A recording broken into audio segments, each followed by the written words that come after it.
Hola amigos, de nuevo en Perspectiva. Y hoy tenemos con nosotros nada más y nada menos a alguien que nos habla del otro lado del charco. Ella es Montserrat Castillo, es de México. Era una arquitecta que renunció al mundo para ser nómada. Ahora ella nos lo va a explicar y encontró a Dios. Y en su testimonio cuenta que era ecologista y era pagana, pero recibe los sacramentos, se convierte en hija de Dios peregrina y ahora muestra al mundo a través de las redes sociales o con otros medios que ella nos contará ahora lo que a ella le hubiera gustado que le enseñaran, todo su descubrimiento. Y bueno, en su peregrinación por Jalisco encontró testimonios directos de familiares que de la historia de México, ¿no? Pero de una parte de la historia especial que se ha intentado ocultar y es familiares que están relacionados con la persecución religiosa y la llamada guerra cristera. Y por eso, bueno, y para que nos cuente de toda esta introducción que hemos hecho, tenemos con nosotros a Monse. ¿Qué tal estás, Monse? ¿Qué tal? Muchísimas gracias. Gracias a Dios que nos permite compartir por estos medios. Pues sí, lo primero de todo, antes de hablar de los cristeros, tú que eres arquitecta, dices que eres pagana, ecologista, ¿cómo encuentras a Dios? Bueno, pues así Dios obra de distintas maneras. Una semilla que había dejado mi abuela, que justo es también de Jalisco, de donde se desató la guerra cristera. Ella pues era la única católica de la familia. Yo no vengo de padres católicos y ella en algún momento me enseñó a rezar. Entonces me dijo el Padre Nuestro, el Ave María, rezando el Santo Rosario justamente. Después mi mamá también fomentaba el rezo del Ave María y el Padre Nuestro, pero nunca nos dieron sacramentos. Y bueno, al final, 32 años después de rezar un Ave María y un Padre Nuestro, le pedí a Dios que pues yo quería dejar un mundo mejor de como lo encontré. Yo era ecologista, ¿no? Quería ayudar al planeta. Y resulta que pues Dios respondió a mi llamado. Al día siguiente me presentó una catequista y bueno, la historia la he contado justamente en Cambio de Agujas para que vean el programa. Sí, Fue maravilloso, fui bautizada, recibí mi primera comunión y mi confirmación hace 2 años y a partir de allí pues dije, creo que mucho más importante que salvar un árbol es salvar el alma. Entonces vamos a enseñar este camino de verdad al mundo y pues a eso me dedico ahora. qué maravilla, ¿eh? Qué gracia de Dios a tus 32 años y en tu familia sin practicarlo, ¿no? La verdad que eso es un regalo muy grande, ¿eh? El don de la fe. Sí. Bueno, total, que empiezas tu camino y tu camino, ¿cómo empiezas? ¿Qué ves que tienes que hacer? ¿Qué es lo que te pasa en tu caminar? Pues sí, cuando recibo mis sacramentos fue una gracia que yo quería gritarle al mundo que ese era el camino. O sea, ya había yo pasado por muchísimos grandes errores y quería decirle al mundo, hey, vengan, es por aquí. Y convertí mi canal, porque en mi canal yo estaba enseñando ecologismo, maneras de construir sustentablemente. Entonces dije, bueno, le voy a dar el giro y voy a enseñar al mundo lo que a mí me hubiera gustado que me enseñaran. Así que convierto mi canal y dije, bueno, pues ya, esto no es ser vida nómada, voy a ser peregrina porque voy a ir a lugares santos, a mostrar historias y a lo que Dios me mande. Entonces iba poniendo en oración a dónde me quería Dios.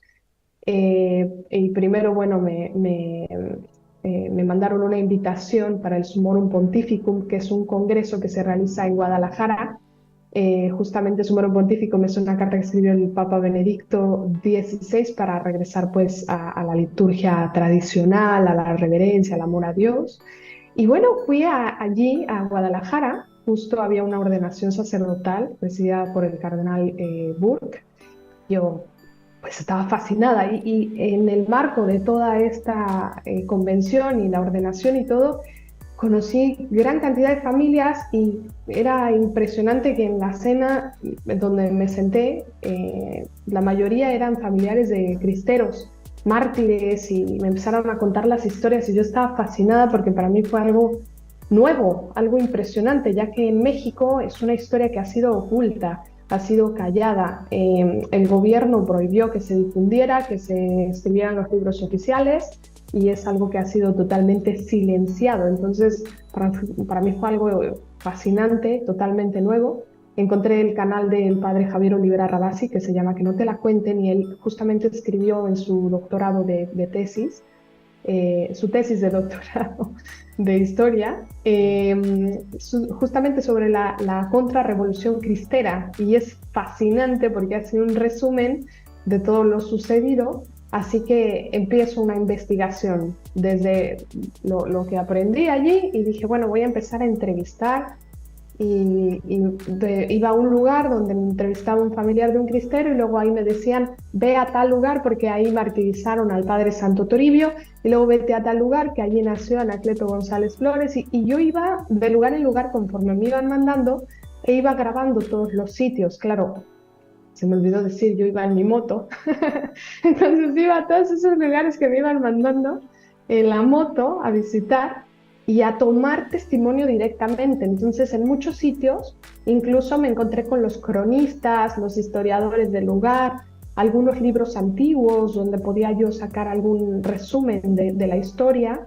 Entonces fue algo muy, muy maravilloso que, bueno, he ido compartiendo en mi canal de YouTube. Se llama Monse Castillo 33, ahí lo pueden ver, menciona las de plata. Y pues bueno, ha sido maravilloso encontrar esta historia porque sabemos que en México la guerra fue un acto de defensa, la revolución Eso, cristera. quería yo que nos están escuchando, que nos contaras de qué se trata. La Guerra de los Cristeros se desarrolla en México en 1926, ¿no? Y 1929. Pero Sí, resume un poco para que no le suene esto como a ti, que no te sonaba para nada, de qué claro. se trata, qué es esto de la Guerra de los Cristeros, qué es lo que pasa, cómo Sí, sucede todo. bueno, primero que nada, pues tiene un antecedente, no es que se haya desatado así de la nada, pues sabemos que las revoluciones introducidas por la masonería, que principalmente es una secta satánica que ha atacado al cristianismo desde que se fundó la secta. Entonces, el cristianismo ha sido perseguido desde Jesucristo, ¿verdad? Jesucristo desde que estaba en el vientre de la Santísima Virgen María fue perseguido. Entonces, actualmente... hace algunos años, de hecho, el Papa León XIII denunció en Humanum Genus a la masonería como perseguía, ¿no? Se desata la Revolución Francesa, se desata justamente esta persecución en la Guerra Civil Española. En México se desató la revolución y la revolución tras una persecución sangrienta contra el pueblo católico.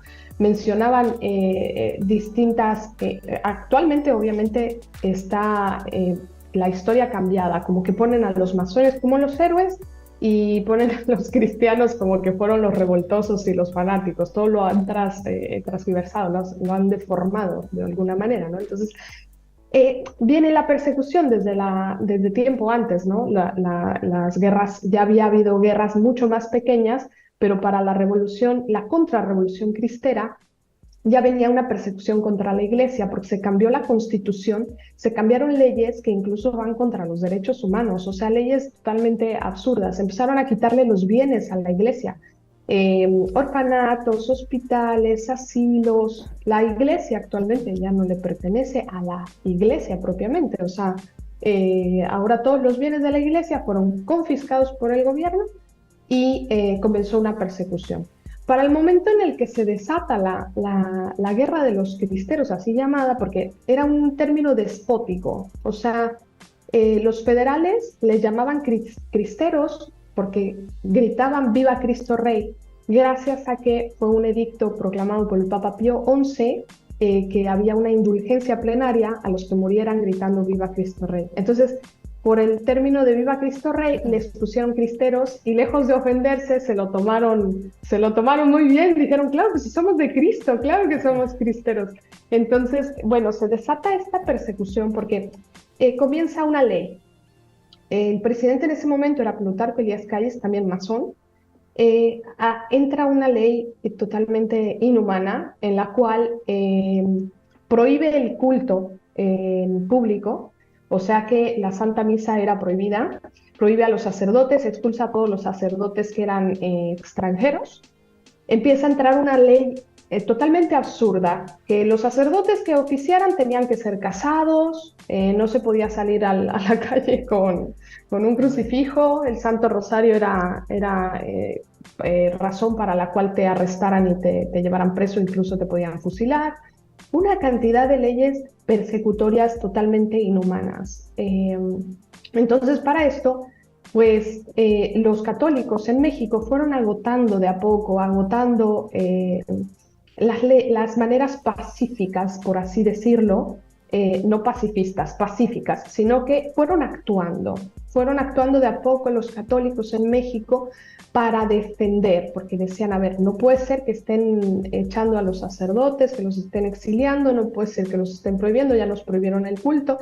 Entonces, pide al Papa Pío XI que autorice cerrar las iglesias, ya que era imposible presidir la Santa Misa y tenían que sacar y resguardar al Santísimo de los templos, ya que estaban siendo profanados. O sea, el ejército estaba entrando a las iglesias, estaba destruyendo altares, sacaban al Santísimo, lo profanaban por completo. Entonces a ello muchos católicos comenzaron a organizarse y a levantarse. Primero agotando las leyes pacíficas, como lo mencionaba antes, realizaron reunión de firmas, 2 millones en esa época se reunieron de firmas. Para esa época y la cantidad de población fue un número extraordinario de firmas, los cuales ni caso hizo el gobierno. Luego hicieron un boicot, que ese fue maravilloso, sí pusieron en jaque al gobierno. El pueblo católico, que era 95% católico en México, o sea, el gobierno estaba yendo totalmente en contra de su pueblo. Y realizaron un boicot en el que dijeron, no vamos a consumir nada del gobierno, no vamos a consumir luz, no vamos a consumir, o sea, me refiero a luz, electricidad, no vamos a consumir nada que genere impuestos, vamos a hacer entre nosotros una especie de mercado para entre nosotros mantenernos, y suspendieron no ir a comercios, no ir a grandes plazas y entre ellos hacer una especie de trueque, por así decirlo, para mantenerse. Y el gobierno en jaque era impresionante cómo se empezó a molestar cada vez más Plutarco Elías Calles, y lejos de escuchar al pueblo católico que suplicaba simplemente les permitieran seguir con el culto, pues no fue así. Entonces comenzaron a masacrar. Si se encontraban misas clandestinas, llegaban los federales y acribillaban y mataban a todos los que estuvieran allí presentes, sin importar si eran niños, mujeres, sacerdotes. Comenzaron a colgarlos en plazas públicas, porque esta persecución, Plutarco Elías Calles quería que fuera también un terrorismo psicológico, en el cual mandaba llamar medios de comunicación para que tomaran fotos de lo sucedido. Eso era totalmente perturbador, ya que colgaban en las plazas de las ciudades sacerdotes, pedían que vinieran a tomarles fotos para que las personas, pues en ese terror, dejaran de intentar realizar la Santa Misa, aunque sea de manera clandestina. Entonces el pueblo ya estaba cansado, era un momento muy complicado en el cual pues, la Liga de Defensa para las Libertades Religiosas, la Liga Nacional para la Defensa de las Libertades Religiosas, pues empezaron a organizarse y dijeron, pues ya, agotamos todos los medios pacíficos. Uno de los líderes, que fue Anacleto González Flores, actualmente Anacleto González Flores fue canonizado, declarado como, el beato Anacleto González Flores fue declarado como patrono de los laicos, así que es deber de todos los laicos leer a Anacleto González Flores. Ya lo tienen de tarea todos los que estén escuchando esto, y para que lo comuniquen a los demás. Entonces Anacleto González Flores dijo, vamos a agotar todos los medios para no levantarnos en armas, pero fue un momento en el que ya no había manera, o se levantaban en armas o mataban a todos los sacerdotes y a todos los que fueran a la Santa Misa, y se acababa la religión en México. Entonces, así como podemos leer en las Sagradas Escrituras, en Macabeos, que primero fueron mártires y ya después dijeron, si no nos levantamos a defendernos, nos vamos a quedar sin nuestra fe, pues así fue, se levantaron por la defensa de la verdadera libertad, y muchos dieron la vida para la defensa de Dios y de la patria, por Dios y por la patria, era el lema también. Entonces comenzaron a reunirse no eran nada expertos, o sea, eran católicos como tú y como yo, que empezaron a organizarse y a decir, ¿qué hacemos? Vamos a juntar armamento y vamos a comenzar a levantarnos, ¿no? Entonces se empiezan a formar líderes, en este caso Anacleto González Flores fue uno de los líderes, Miguel Gómez Loza también fue uno de los líderes, él fue presidente temporal en Guadalajara, en Jalisco, perdón. Guadalajara es Jalisco. Justamente es curioso porque comienza el primer ataque del gobierno contra los católicos en donde había más. El pueblo de Jalisco principalmente era católico y justamente cuando le dijeron a Plutarco Elías Calles que allí estaban la mayoría, pues dijo, pues vamos al gallinero, vamos a atacar primero a ellos y pues resulta que no fueron gallinas, fueron todos bien gallos y entre todos se organizaron, o sea, los que podían tomar armas, tomaban armas, los que podían fungir como correo, como llevar víveres, como ayudar de alguna manera, hombres, mujeres, niños, todos empezaron a ayudar al levantamiento y fue algo totalmente milagroso porque personas inexpertas estaban derrotando al gobierno que encima estaba siendo apoyado por Estados Unidos.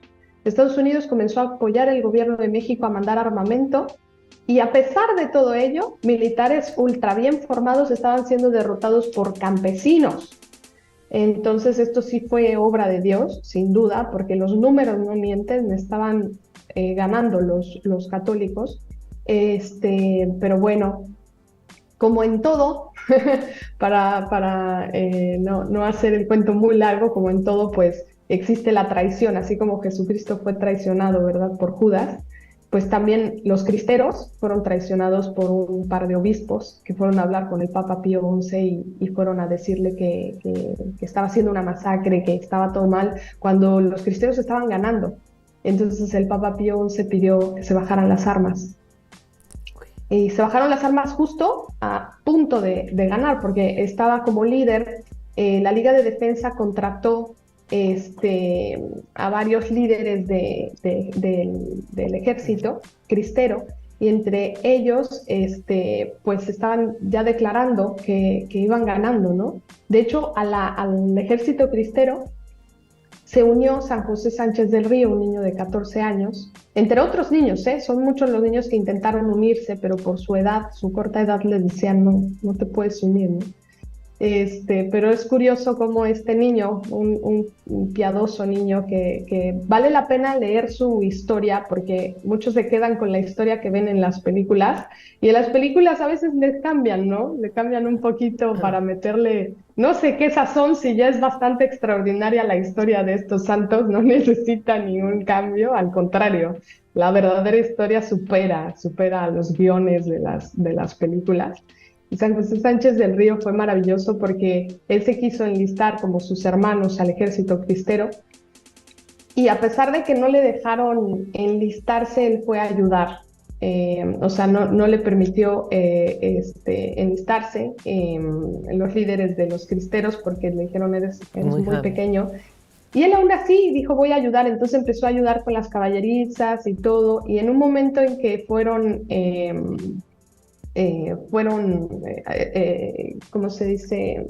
Los del ejército, los federales, perdón. Los federales los comenzaron a perseguir, encontraron dónde estaba San José Sánchez del Río y él iba con un sacerdote, perdonen que me olvidé por completo el nombre, Padre Vega, creo que era el Padre Vega.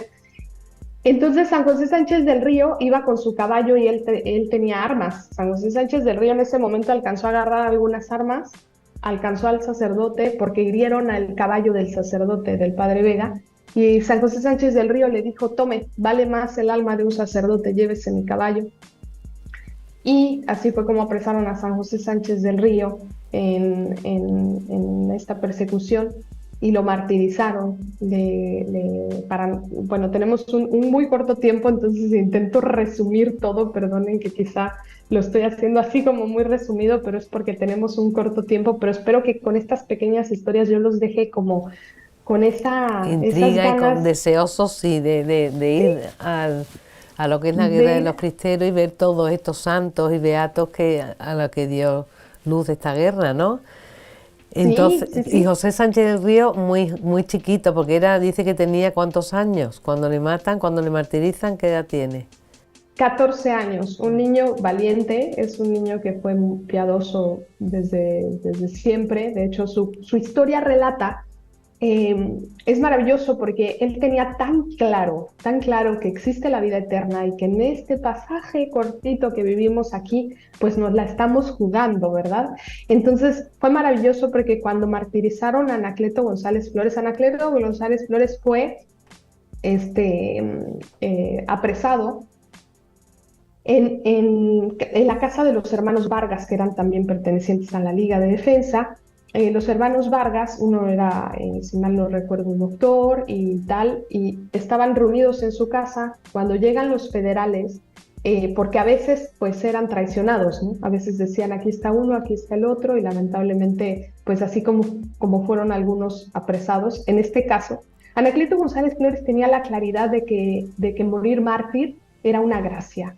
De hecho, él escribió El plebiscito de los mártires, un libro magnífico que de verdad parece que nos está hablando para la actualidad, sin duda, cómo defender nuestra fe y nuestra verdadera patria. Claro, nuestra patria temporal la defendemos, pero nuestra verdadera patria es el cielo. Entonces, fue maravilloso porque cuando apresan a Anacleto González Flores, se lo llevan al cuartel rojo para martirizarlo. Los hermanos Vargas apresan a uno, el otro escapa y el que escapa llega con la mamá y le dice a la mamá, apresaron a mis hermanos, yo logré escapar, y le dice a la mamá, ¿cómo que lograste escapar? Estaban regalando el cielo y tú te lo perdiste. La claridad incluso de la mamá fue maravilloso. Apresan a Anacleto, lo torturan impresionantemente, lo llevan a fusilar al panteón municipal, y allí muere Anacleto González Flores al grito de Viva Cristo Rey, con esa indulgencia, perdonando a todos los verdugos, y fue un magnífico abogado Anacleto González Flores. Entonces, San José Sánchez del Río sabía de la historia de Anacleto, lo seguía sus discursos, sus libros. Entonces, cuando supo que lo martirizaron, fue a Guadalajara, porque él era de Zamora, que es un estado vecino, en Michoacán, y fue a la tumba de Anacleto González Flores y le pidió a Dios la gracia del martirio. Y bueno, la gracia del martirio es una gracia que Dios a pocos de sus amigos le otorga, y en este caso San José Sánchez del Río se enlista poco tiempo después al ejército cristero, es embaucado, lo apresan, lo torturan. No fue una tortura casual, querían que él renunciara, porque su padrino de bautizo pues era presidente municipal. Entonces el padrino pues tenía que rendir cuentas al gobierno. Entonces, entre rendir cuentas al gobierno era, pues le suplicaba a San José Sánchez del Río que renunciara a su fe, que gritara viva calles, porque eso era lo más diabólico de toda esta persecución, era que si renunciaban a Dios, ya, los dejaban, no pasaba nada. Entonces ahí te das cuenta quién está actuando en esa persecución, porque más allá de una persecución ideológica, es una guerra espiritual. Entonces, ¿por qué tanta necesidad de negar a Dios? Entonces, a San José Sánchez del Río lo torturaron buscando que negara a Dios. O sea, la tortura era rebanarle las plantas de los pies. El padrino, pedía que lo torturaran lo más posible hasta que negara a Dios para así salvar su vida terrena, claro. Entonces San José Sánchez del Río tenía la claridad de la vida eterna y él no renunció hasta que lo fusilaron frente a todos sus familiares y amigos. Lo llevaron así con las plantitas de los pies totalmente rebanadas, todo flagelado como un Cristo, caminando hasta su tumba, y allí lo fusilaron también al grito de Viva Cristo Rey. Entonces, tenemos así una gran cantidad de historias, ¿no? Muchísimas. O sea, San José Sánchez del Río es uno de los más conocidos, ya que han hecho un par de películas de él.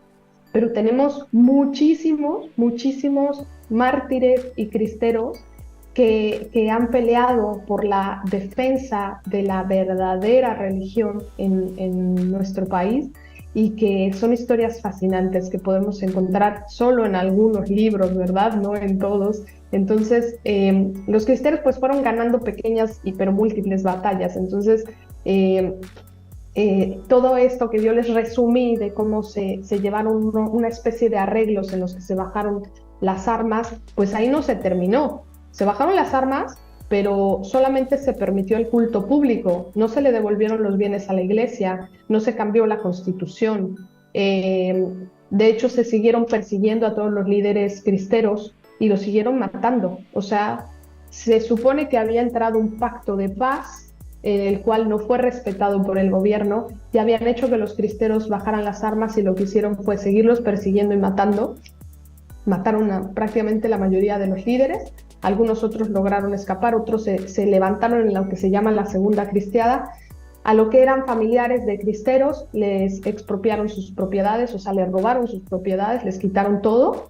Y bueno, en resumen, fue una sangrienta persecución, que gracias a toda esta sangre derramada por los mártires es que actualmente en México aún tenemos la Santa Misa, al menos. O sea, no se le devolvieron los bienes a la iglesia, porque actualmente podemos ver lo que eran orfanatos que servían a miles de niños, ahora son museos donde exponen verdadera basura, ni siquiera exponen arte.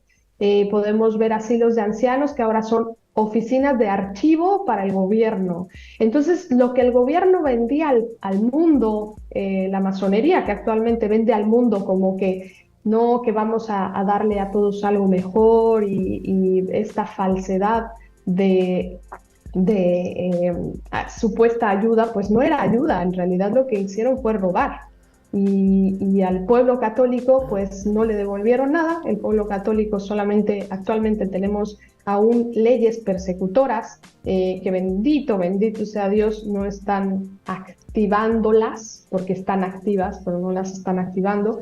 Pero en México tenemos una libertad a medias. De hecho, pues muchos sacerdotes actualmente no usan sotana por estas leyes. Ya después, imagina que cuando visitó San Juan Pablo II México, recibió una multa por haber bajado en sotana del avión, que en ese momento el presidente Fox tuvo que pagar esa multa y quitaron esa ley. Entonces, bueno, buenas noticias para nuestros sacerdotes, que ya por favor usen sotana, ya no es necesario, ya no los van a multar. Van a ser perseguidos porque siempre hemos sido perseguidos, pero actualmente ya pueden usar sotana. Monse, se nos acaba el tiempo, se nos ha hecho cortísimo, pero bueno, el caso que es impresionante, todas las personas que has nombrado que son cristeros, que dieron su vida por Cristo Rey, y cómo es una lección de amor, aunque había armas, porque se levantan por justicia, ¿no? Por luchar por Cristo Rey y contra esa persecución, porque claro, no se podían quedar con ese abuso, ¿no? Va a ser demolido. Y entonces, pero qué maravilla aprender de su amor, siempre perdonando al que le mata, siempre siguiendo a Cristo hasta el final de sus vidas. Y se nos acaba el tiempo y no podemos seguir, pero bueno, ya que nos esté viendo, podemos aprovechar para meternos. Lo único que nos digas, libros que se pueden comprar, porque en México dices tú que no sabíais nada. Entonces, ¿hay libros permitidos que nos hablan de esto? Sí, la Contrarrevolución Cristera lo pueden encontrar en Amazon, del padre Javier Olivera Rabasi, tiene doctorado en historia, es maravilloso resumen de la Contrarrevolución Cristera. Todos los libros de este padre son maravillosos, y tiene un canal que se llama Que no te la cuenten, síganlo.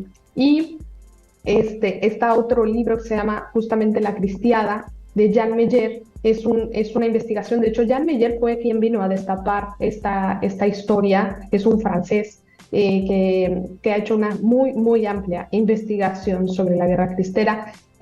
No sé si sean tan fáciles de conseguir, yo los he conseguido en librerías usadas. Entonces, el que pueden encontrar actualmente segurísimo es la Contrarrevolución Cristera, ya que el padre Javier Olivera Rabasi tiene una investigación de cientos de libros que le heredaron de la cristiada, así que pueden encontrar en librerías usadas algunos resúmenes, pueden encontrar puntualmente de ciertos santos. En internet es muy difícil porque las primeras páginas pues salen leyendas negras, entonces hay que tener mucho cuidado las bibliografías que citamos, que consultamos para esta historia. Muy bien, pues Monse, muchísimas gracias por este tiempo que nos has dedicado.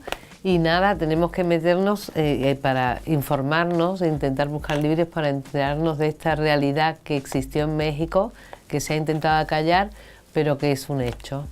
Pues muchísimas gracias, Monse. Y nada, aprender de estos cristeros que son Héroes por Cristo. Amén. ¡Viva Cristo Rey! Viva Cristo Rey. Adiós. Pues amigos, hasta el próximo programa.